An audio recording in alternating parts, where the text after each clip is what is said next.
Hi friends, this is Leela. Welcome to my channel Leela WebDev. So in this video, we will do a simple exercise about implementing these inline properties. So I will try to show you. So let's be with me. We'll write the code and I will try to explain you. So here I'm having the HTML template. Okay. So we'll be having a link. I will be maintaining the link. That is nothing but style.css. And here, so what I want to do is, let's say that I'm having a content. Okay, so this is the content, and here we'll be having some text data. So let's make it as simple. So this is the text data, and here I will be having a button or anchor link or anything. Anchor link, let's try to maintain the anchor link or anything you can have. So here I can do expand or click here for more details. Anything if you want, you can have it.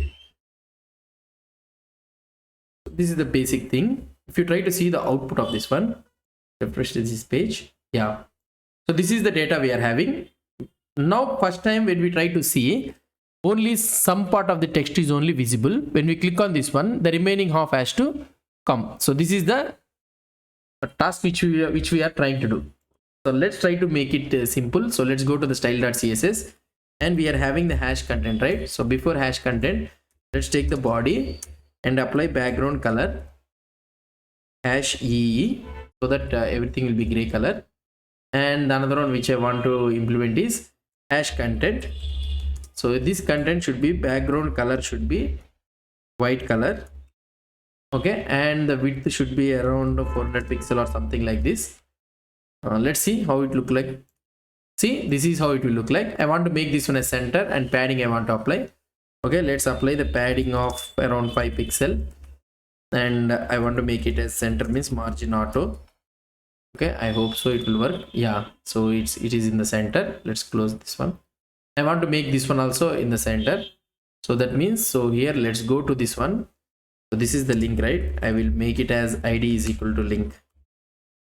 Okay, so id is equal to link. Let's take this link, and here what I want to do, hash link, and I will make this one as display block.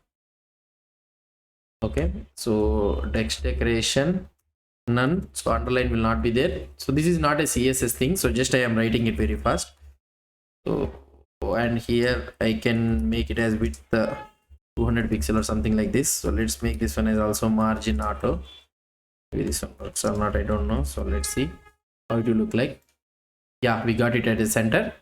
So let's apply some gap at bottom and apply some background color.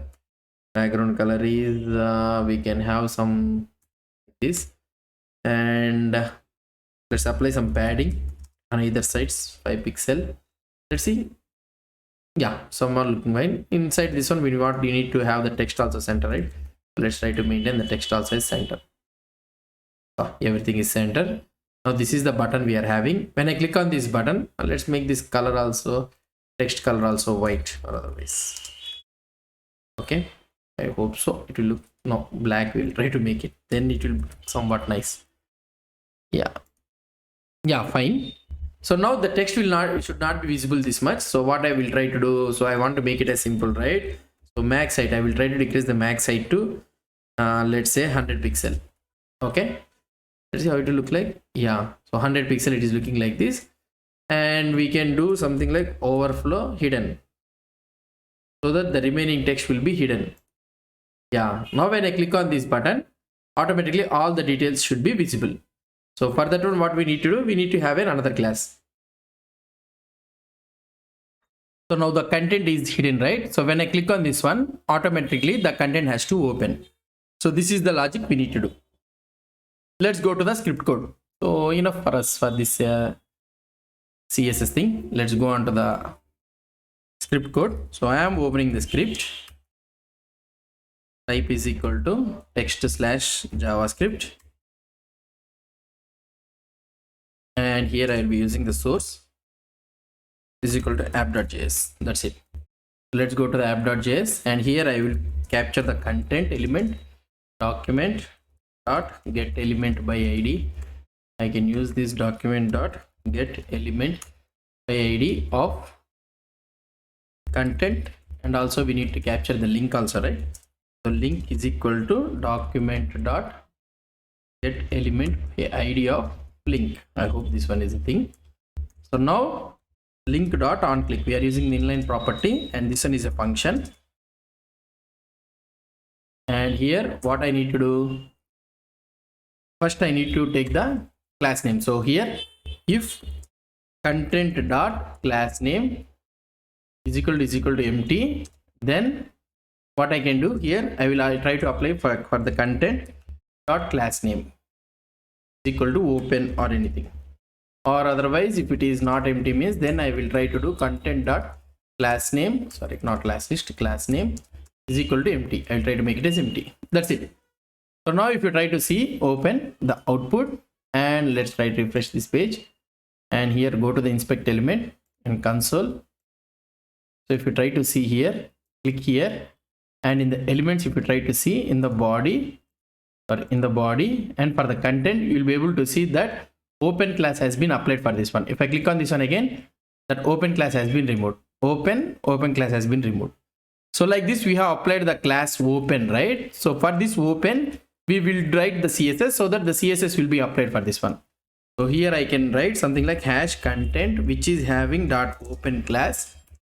What I will do here, I will do max height is around 1000 pixel. Let's try to do it. Let's see what will happen. If I try to do here, see automatically this has been opened. So this has been closed, this has been opened. So immediately these are doing. So these are able to apply. We are able to apply this one. Now what I want to do, so if you want a transition effect means, so you can apply the transition, and for this one I want to apply max height, transition. I want to apply max height of something around 1 second. I think so it will work, I think. Let's try to refresh this page and click here. See, we are able to see the transition effect. Now if you want to have for the collapse also, so for this one you can apply transition max height. I want to get the transition, max height, and that one is also 1 second or anything, so whatever thing it may be. So you can apply the transition for this one also. If you see the output here, click, and we are able to see the transition effect. That's it. So we are able to apply the transition effect for this one. So now hope you understood about this one. Okay, so we hope you understood about this one. So now what it is happening here, so we are able to see this one, right? So what it is happening here is so it is having 1000 pixel, right? So that is the reason for closing it is taking some time. So because from 1000 pixel, if you want you can use the fit content and all those things, you can use it. So I don't want to use those all things, just I am keeping it like this, and this is not a CSS thing. So this is how we can make use of this inline property, and we can do these all things. Hope you understood about this simple task which we have did. If you have any doubts or any suggestions, please post the comments below to this video. And if you like this video, please do support me by subscribing to my channel. Thank you.